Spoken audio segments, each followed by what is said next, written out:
Meus irmãos, nossa mensagem desta noite está em Gênesis, capítulo 9. Abra sua Bíblia em Gênesis, capítulo 9, a partir do versículo 20. Última mensagem da série intitulada Consolo em uma Terra Amaldiçoada.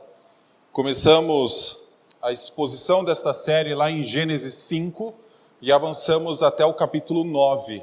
E a razão de encerrarmos no capítulo 9 é porque no versículo 29 está assim: todos os dias de Noé foram 950 anos e morreu. A informação que a gente esperava lá em Gênesis 5, onde Adão viveu 930 anos e morreu, e Sete viveu 800 e poucos anos e morreu, e cada um viveu centenas de anos e morreu, lá não diz que Noé morreu. Mas agora no capítulo 9 nós temos essa informação: Noé morreu com a idade de 950 anos.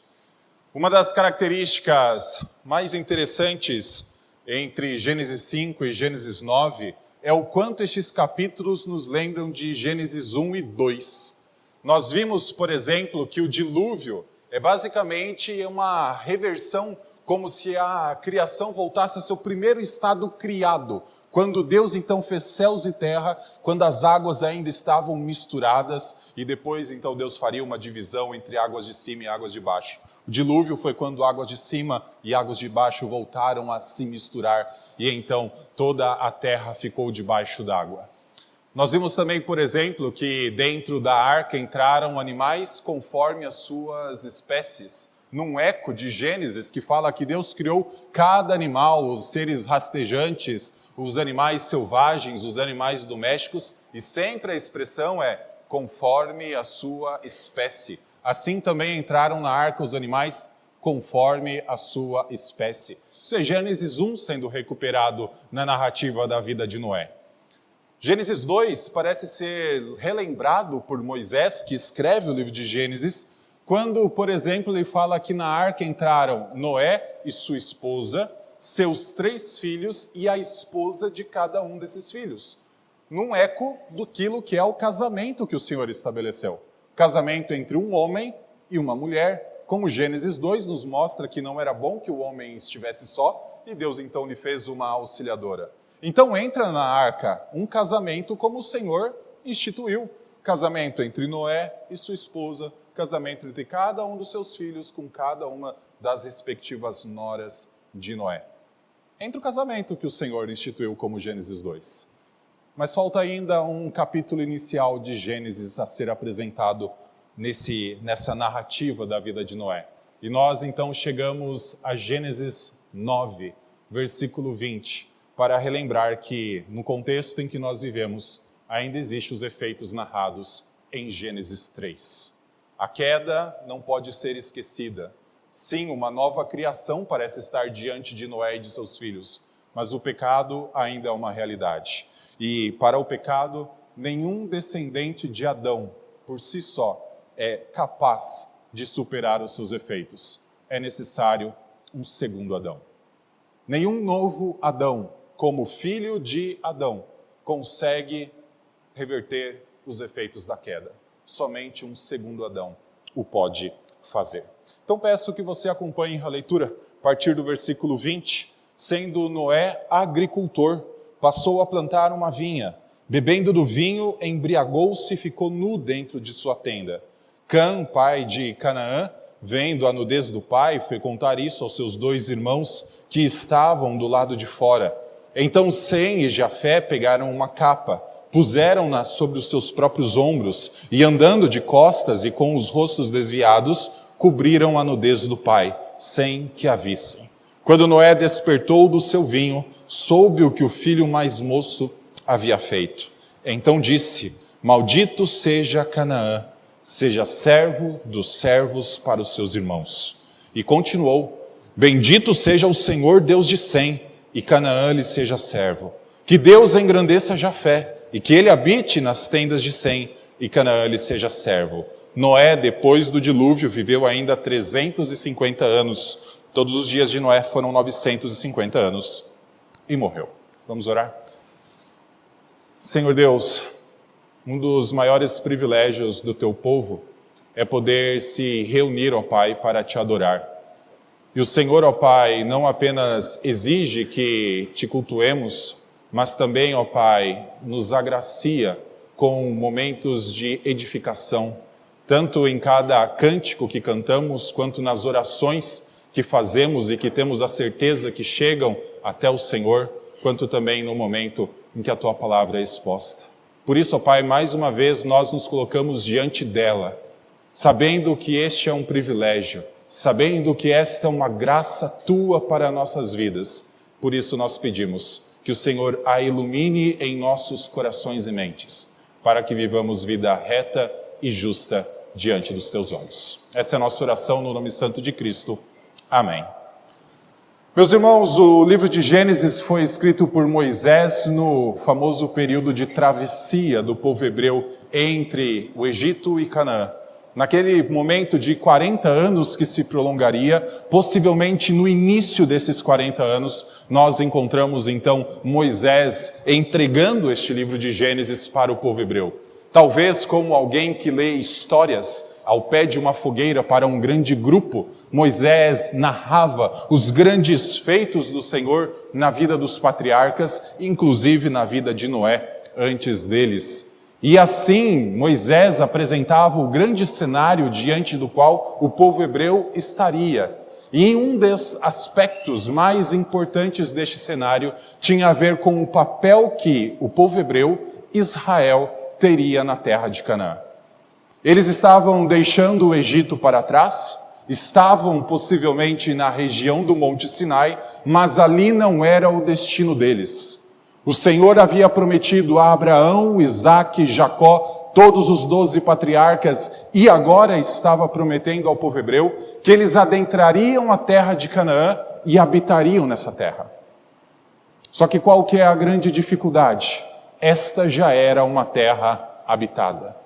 Como um povo estrangeiro, vindo depois de 400 anos no Egito, boa parte desses anos reduzido à escravidão, se julgaria no direito de adentrar uma terra em que um povo já habitava, e então adentrar essa terra, como outros textos nos mostram, principalmente no livro de Deuteronômio e Números, de que deveria entrar e então expulsar os habitantes que ali estavam.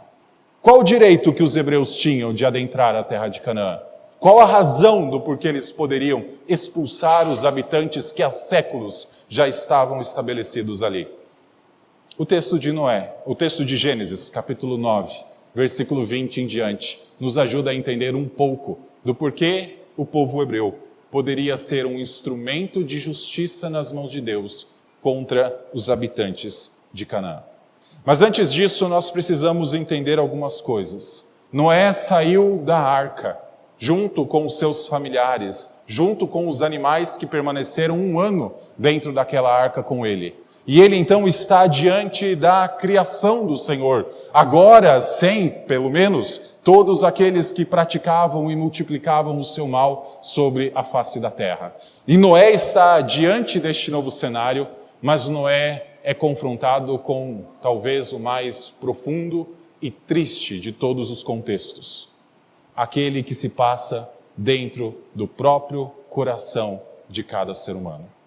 É por isso que do versículo 20 até o versículo 21, nós encontramos o estado em que Noé foi encontrado pelos seus filhos. Olha o versículo 20. Sendo Noé agricultor, passou a plantar uma vinha, bebendo do vinho, embriagou-se e ficou nu dentro de sua tenda. E então o versículo 22 a 23 vai dizer que Cã o encontra e também que os outros 2 filhos, sem ver, também reconhecem o estado em que o seu pai estava nu dentro da tenda. Quando a gente olha para esses 2 versículos, 20 e 21, nós precisamos primeiro lembrar que inclusive a semente que viria a ser esta vinha, ou as sementes que viriam a ser esta plantação de uvas de Noé, foi o próprio Senhor que instruiu ele a colocar dentro da arca. Caso contrário, todo o dilúvio teria impossibilitado que qualquer plantação fosse à frente, porque nenhuma semente teria sido preservada. Então este novo cenário é preservado pelo Senhor na ordem que o Senhor diz para que mantimentos, sementes, ervas fossem colocadas também, armazenadas dentro da arca. Então Noé, quando sai da arca, faz aquilo que todos os seus antepassados faziam. Eles eram agricultores, eles cultivavam o solo. Adão foi expulso do Jardim do Éden com o objetivo de cultivar o solo. Isso está em Gênesis 3, 23. O Senhor não expulsou Adão simplesmente para o colocar fora do jardim, mas para que ele cultivasse o solo. Avançamos a história, Caim cultivava o solo. Era algo comum aos antepassados de Noé. Logo, a primeira coisa que Noé faz ao sair da arca, e que não a tem a ver no primeiro momento com culto, porque ele construiu antes disso um altar, é manter aquilo que possivelmente já era a sua profissão antes do dilúvio. Ele cultiva o solo, ele planta uma vinha, ele trabalha com as suas mãos. Ele então consegue ter um fruto do seu trabalho. O grande problema de Noé parece estar na forma em como ele se relaciona com o fruto do seu próprio trabalho. Veja o versículo 21. Bebendo do vinho, embriagou-se e ficou nu dentro de sua tenda. Alguns estudiosos vão olhar para esse versículo 21 e dizer que num primeiro momento não há um problema com a atitude de Noé. Dentro do hebraico é possível ler, há uma variante textual que possibilitaria olhar para esse texto e dizer: bebendo do vinho, deitou-se e ficou nu dentro de sua tenda. As palavras embebedou-se e deitou-se são muito parecidas no hebraico. No português elas são bastante diferentes. Mas alguns vão dizer, o problema deste texto não está em Noé, está na atitude de um de seus filhos. Mas há outros elementos que parecem apontar que o problema está na forma como Noé se relacionou com o produto do seu trabalho. Como Noé se relacionou com o vinho que ele extraiu da videira que ele plantou, da vinha que ele plantou. Primeira informação que nós podemos enxergar, tirando mesmo se fosse esse embriagou-se, mas eu acredito que aqui é embriagou-se e ficou nu dentro da tenda, é que os dois de seus filhos, pelo menos, entendem que a nudez de seu pai precisava ser coberta. Olha o versículo 23. Sem e Jafé pegaram uma capa, puseram-na sobre os seus próprios ombros e, andando de costas e com rostos desviados, cobriram a nudez do pai. 2 dos 3 filhos de Noé entenderam que a nudez do seu pai precisava ser coberta. De forma curiosa, ele se colocou nu dentro da sua tenda. Um de seus filhos adentrou, saiu e falou a respeito da nudez de seu pai. 2 de seus filhos entenderam que mesmo dentro da sua tenda, a nudez de Noé precisava ser coberta. Segunda evidência de que este relacionamento de Noé com o vinho não era algo bom, mas sim uma expressão de seu pecado, está no versículo 24, quando Noé despertou do seu vinho. Essa é uma expressão extremamente estranha. Afinal, a gente não desperta do vinho. A gente desperta naturalmente de nosso sono, ou da noite que nós dormimos. Então nós despertamos. Então nós levantamos. Mas aqui, a forma como o texto é construída é para mostrar que o próprio sono de Noé, o próprio fato dele dormir dentro de sua tenda, tendo se colocado nu dentro dela, era por causa do vinho, e não talvez por causa de um cansaço natural, de um longo dia de trabalho. Sim, nós nos deparamos com Noé que se embriagou, que plantou uma vinha, que produziu vinho, e que não há problema em produzir vinho, não há um problema descrito nas Escrituras em tomar vinho, há uma recomendação, uma ordem. Não se ceda nessas coisas. Mas o que a gente encontra aqui é um Noé que se excedeu nessas coisas. Um Noé que até aqui o Senhor disse, construa uma arca, e ele prontamente construiu. Um Noé que até aqui o Senhor disse, entra na arca, e ele prontamente entrou. Um Noé que ficou aguardando mesmo já vendo a terra seca, mesmo já tendo sinais de que a água tinha baixado, até o Senhor disser, sai da arca, ele esperou, para só então sair. E assim aconteceu. Mas agora, esse Noé, que até então é retratado como perfeito, mostra que todo descendente de Adão ainda lida com problemas dentro do seu próprio coração. Se colocar diante do produto de suas próprias mãos e exceder no uso deles. Se colocar diante daquilo que o Senhor mesmo disse para ele, então preservar as sementes. O Senhor mesmo orientou ele a manter o trabalho de agricultura. O Senhor mesmo poderia ter orientado ele a cultivar essa vinha. Não tem um problema em fazer essas coisas. O problema está lá na ponta, em como Noé lidou com o produto de seu trabalho. Ele se coloca nu dentro da sua tenda. E é neste estado que seus 3 filhos o encontram. Quando nós lembramos da narrativa de Gênesis, nós precisamos lembrar que pelo menos outros 2 personagens foram encontrados, não pelos seus filhos, pois ainda não os tinham, mas pelo próprio Deus, nus, mas mais do que isso, com uma consciência que acusava que a sua nudez agora não seria mais algo natural. Adão e Eva enganados pela serpente, e eles já estavam nus antes da serpente se aproximar deles. Um dia olharam para a sua nudez e viram que ela não era mais algo natural. Vá para Gênesis capítulo 3.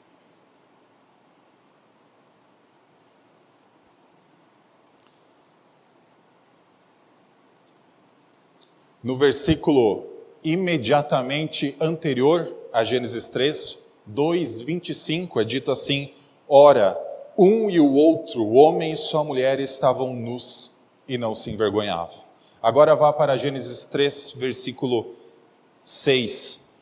Vendo a mulher que a árvore era boa para se comer, agradável aos olhos e árvore desejável para dar entendimento, tomou do seu fruto e comeu, e deu também ao marido e ele comeu.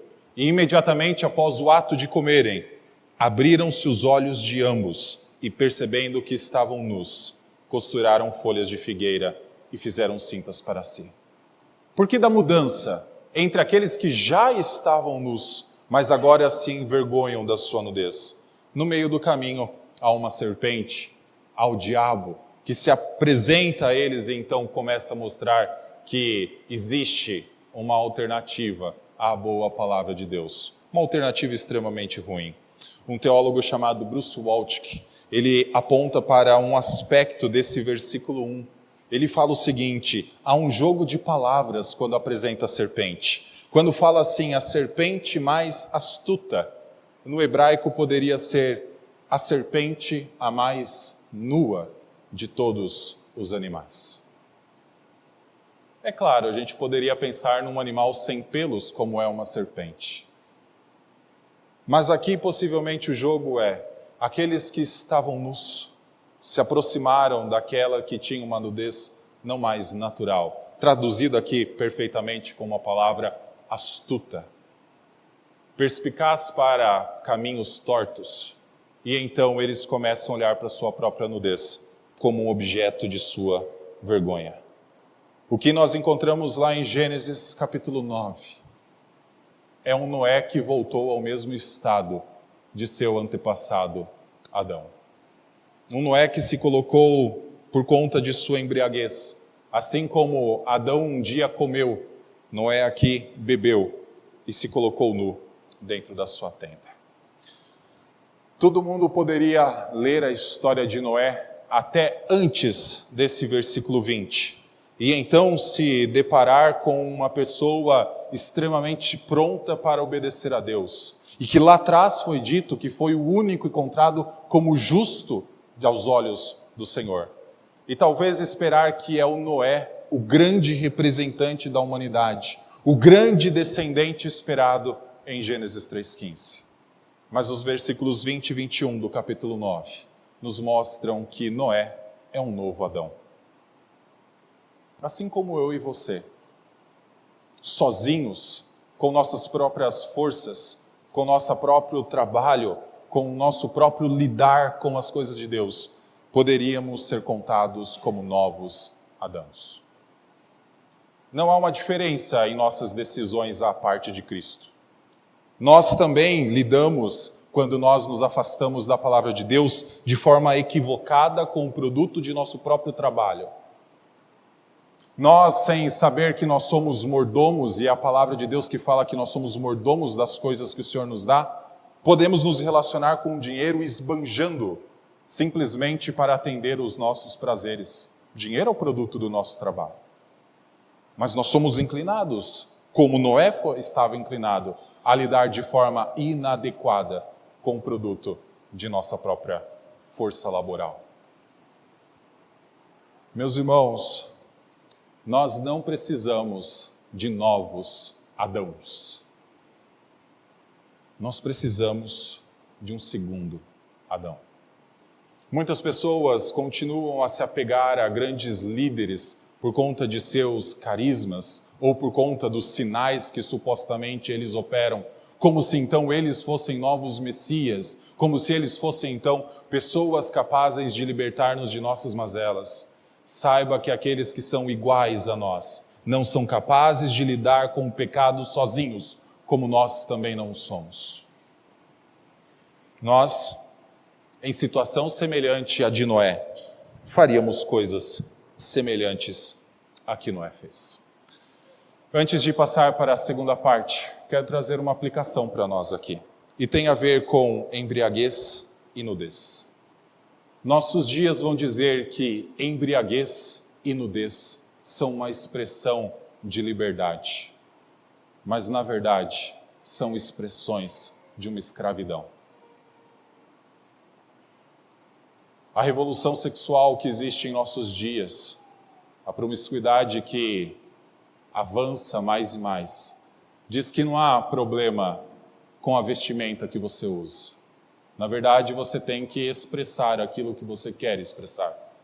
Não há problema na forma como você se envolve com a bebida. Você não precisa colocar limites para a sua vida. E parece que isso é liberdade. Afinal, eu faço o que eu quiser com a minha vida. Eu visto aquilo que eu quiser. Eu bebo da forma como eu quiser. Parece liberdade lá no fundo, mas é apenas expressão de uma escravidão.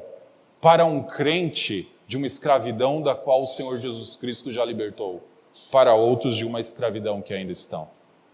A escravidão do pecado quer mostrar que estar longe de Deus, fugir da vontade de Deus, é estar livre. Mas isso é escravidão. Isso é servidão sobre um jugo extremamente pesado. Soa como liberdade. Como um dia soou para Adão e Eva, que eles seriam como Deus, independentes de Deus. Mas eles se viram envergonhados, com medo, que não conseguiram mais escutar a voz de Deus sem se esconder. Isso não é liberdade. Isso é escravidão e da mais profunda. Sim, nós precisamos tomar cuidado com aquilo que nós vestimos. Sim, nós precisamos tomar cuidado como nos relacionamos com coisas que o Senhor nos oferece. Não vou ficar apenas com bebida, mas comer em excesso se chama glutonaria. Não ter domínio sobre suas palavras, aquilo que sai da boca, é uma falta de domínio próprio, é escravidão. Parece liberdade poder colocar dentro do quarto uma criança e falar, fale quantos palavrões você quiser aí, enquanto os pais filmam, como se isso fosse uma expressão alegre de liberdade. Mas no fundo é escravidão. Meus irmãos, nós fomos libertados do pecado para não voltar mais às antigas amarras que nós tínhamos, para não ficar mais escravos de nossos prazeres, para não usarmos de forma inadequada aquilo que o próprio Senhor nos deu. Segundo lugar, uma vez que Noé se encontrou neste estado, foi encontrado neste estado de nudez, e nós, sem Cristo, estamos, como foi lido na liturgia, pobres, cegos e nus, isso numa característica espiritual, no aspecto espiritual. Nós, sem Cristo, somos como Noé. Nós também seríamos encontrados neste estado. Nós precisamos ver o que diferencia o povo de Deus em relação a esse estado. E a diferença está na forma como os três filhos de Noé se relacionam com a nudez do seu pai. Do versículo 21 até o versículo 23, nós temos o seguinte: Cã, pai de Canaã, vendo a nudez do pai, foi contar isso aos seus 2 irmãos que estavam do lado de fora. Então Sem e Jafé pegaram uma capa, puseram-na sobre os seus próprios ombros e, andando de costas e com os rostos desviados, cobriram a nudez do pai sem que a vissem. Primeiro, a atitude de Cã, depois descrito como pai de Canaã. E aqui é uma informação histórica para Moisés e o seu povo, que estão indo para a terra de Canaã. Eles são filhos de Cã. Os habitantes da terra prometida são filhos de Cã. E então é descrita a ação de Cã em relação à nudez do seu pai.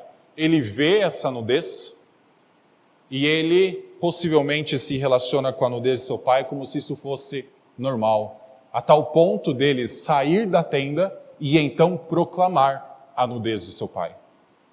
E então falar aos seus irmãos. Não sei se de forma jocosa, o texto não fala, não sei se apenas dizendo, olha, nosso pai está lá nu dentro da tenda, mas o que nós encontramos é o estado, que é uma expressão do pecado de Noé, sendo publicado para fora da tenda, sendo levado para fora da tenda, em palavras, pelo filho mais novo. A tal ponto de Noé, quando desperta de seu vinho, versículo 24, se atentar para o que o filho mais moço havia feito.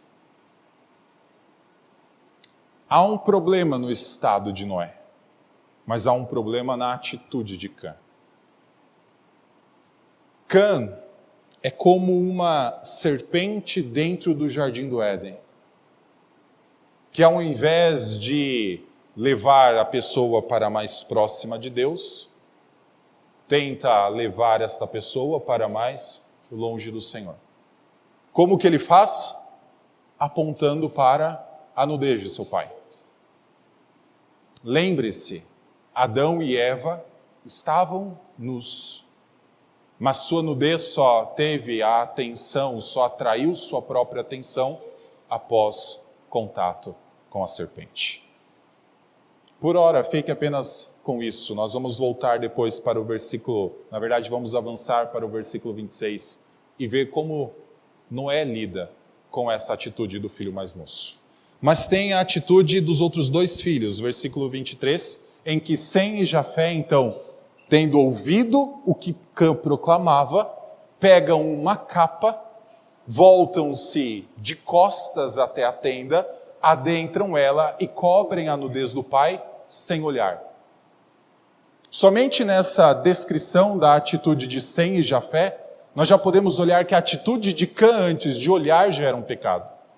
Nudez é algo reservado exclusivamente para o casamento. Qualquer nudez fora disso é um pecado. Nudez é algo próprio para os laços matrimoniais. Qualquer coisa fora disso, saiba que é uma expressão de pecado.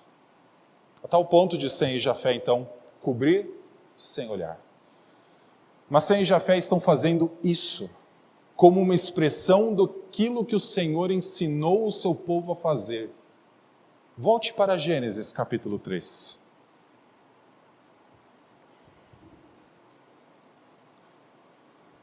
Lembre-se que a nudez de Adão e Eva trouxe vergonha para eles e eles então fizeram roupas com folhas de figueira. Mas não sei se essas folhas não eram capazes de cobrir a nudez deles. Certamente era um sinal de que nossas obras não são suficientes para lidar com o problema do pecado. Mas talvez aquelas roupas de figueira não fossem suficientes para cobrir o que precisava ser coberto. Então, versículo 21... O Senhor Deus fez roupas de peles com as quais vestiu Adão e sua mulher. Sabe qual é a atitude de Sem e Jafé? Atitude semelhante à do Senhor dentro do jardim. Entenderam que a nudez de seu pai, enquanto inconsciente por conta do vinho que tomou, precisava ser coberta, e não proclamada, e não anunciada, e não falada a outras pessoas.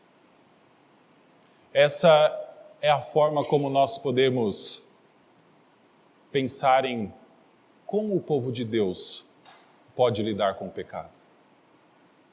Nós não devemos ser como Cã, como propagadores, ou aqueles que exaltam práticas pecaminosas. Mas nós devemos ser como Sem e Jafé, dispostos a eliminar qualquer rastro do pecado, tirá-lo de nossas vidas e trabalhar também para que ele não esteja mais presente na vida daqueles que nos cercam.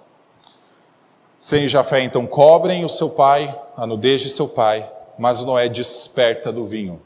E então nós temos a parte final do texto, que é mostrando como Noé lida com a atitude dos 3 filhos, agrupados em 2 grupos, Cã, Sem e Jafé. Versículo 25, Noé diz: maldito seja Canaã, seja servo dos servos para os seus irmãos. E continuou: bendito seja o Senhor Deus de Sem, e Canaã lhe seja servo. Que Deus engrandeça Jafé, e que ele habite nas tendas de Sem, e Canaã lhe seja servo. À semelhança do que acontece a partir de Gênesis 3,16, depois do Senhor anunciar que haveria um descendente, o Senhor começa a declarar bênçãos e declarar maldições. Gênesis 3,14, o Senhor declara a maldição sobre a serpente. Maldita és entre todos os animais. Gênesis 3,16, o Senhor fala a respeito de dores de partos, mas também da bênção de ter filhos.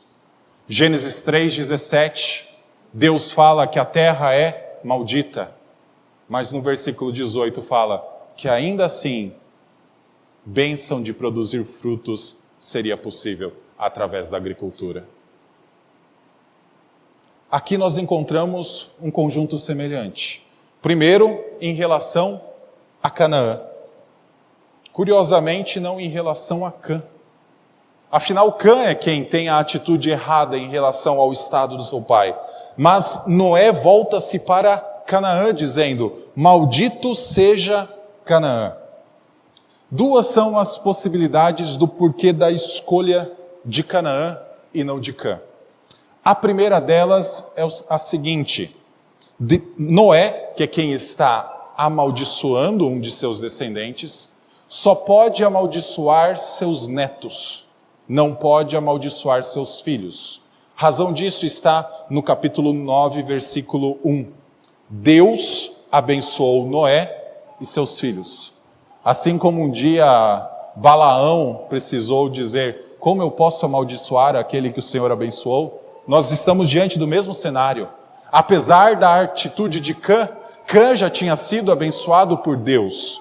Então Cã, sendo o mais novo, o que a gente encontra a partir do versículo 25 é Noé se voltando para o filho mais novo de Cã e amaldiçoando Canaã. Esta é a primeira possibilidade. A segunda é que Noé estaria falando já de forma profética.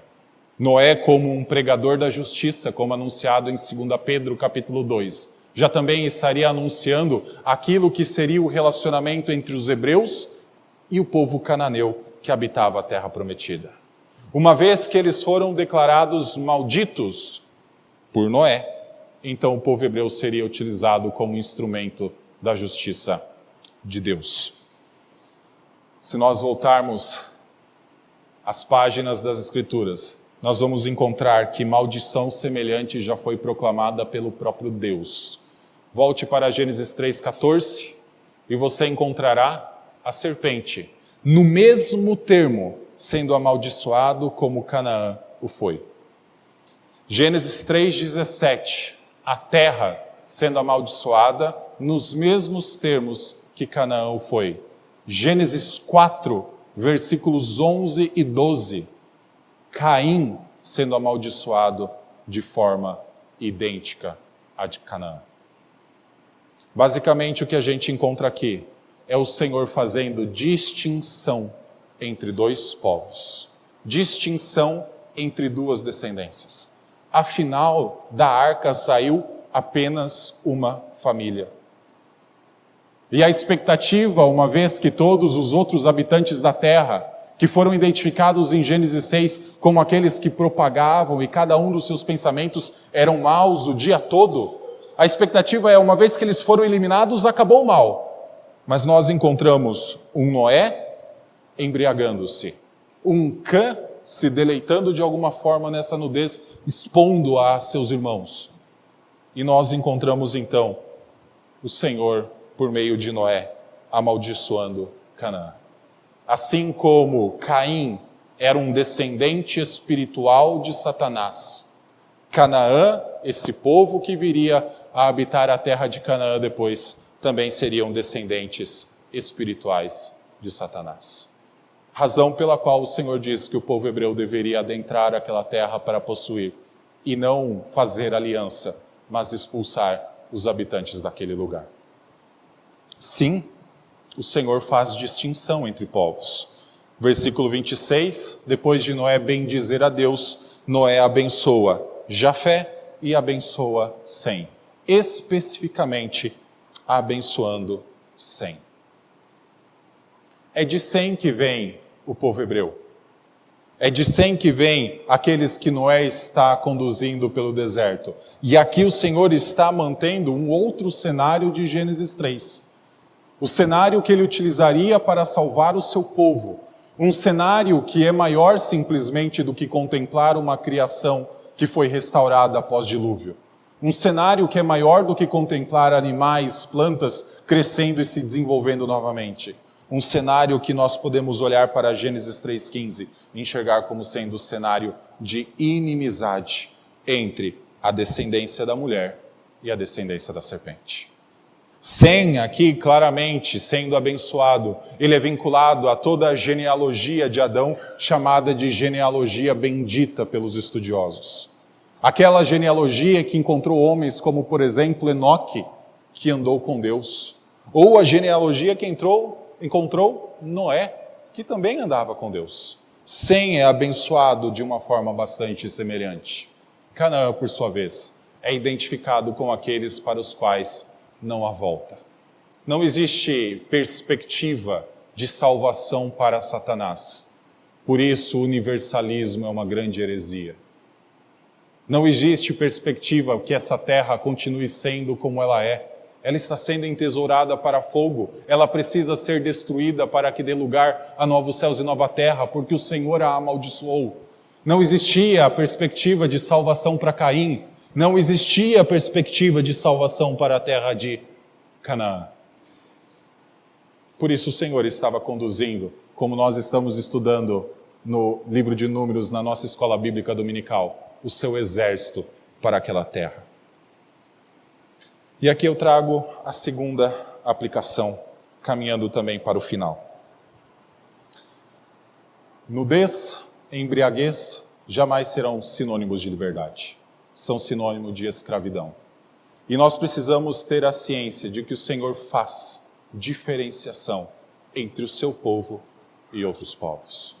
Quando nós olhamos para um grupo sendo abençoado no Antigo Testamento e outro grupo sendo amaldiçoado, nós começamos a entender, por exemplo, uma linguagem do Novo Testamento chamado de igreja, o povo de Deus e o mundo. Existe diferença. Para o Senhor não existe dois grupos que são idênticos, são dois grupos distintos. E o Senhor trabalha nesta distinção, com a sua igreja adentrando o mundo, pregando o evangelho, para que pessoas abandonem o lado que será condenado e voltem-se então para o lado que será bendito.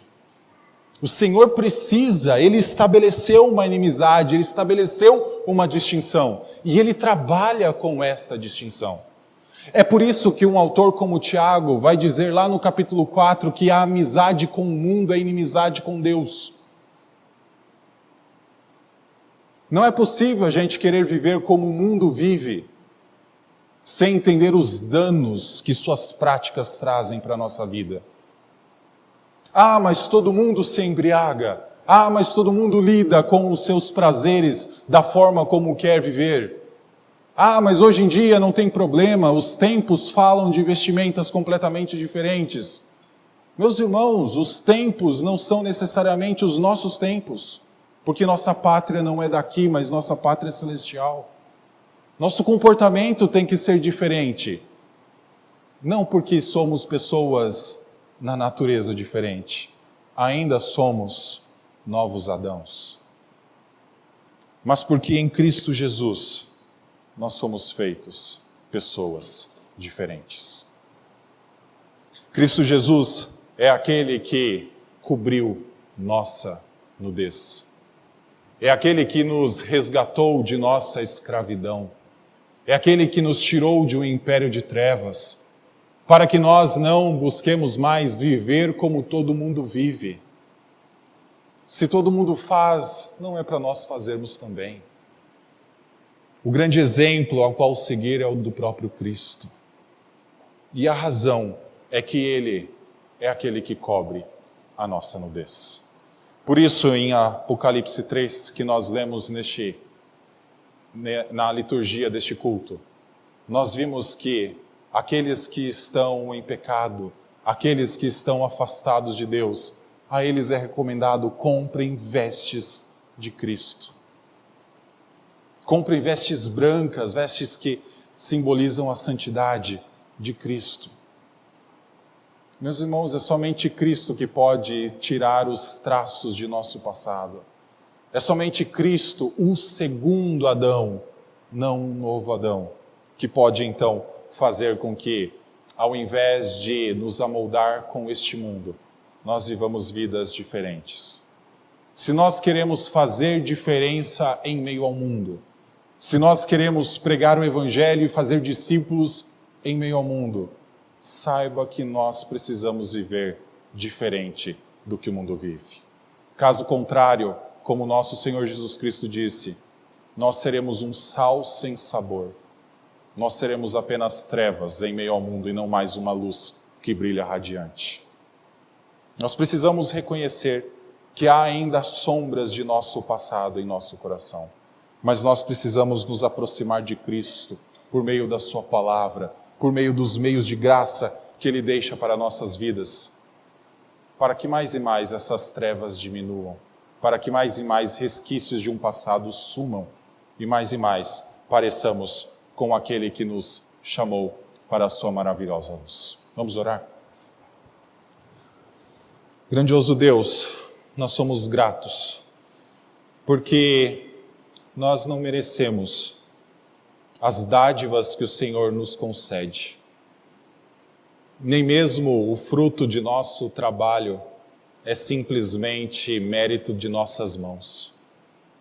É o Senhor, ó Pai, que dá o sustento, é o Senhor que cuida do seu povo em toda circunstância, em todo contexto.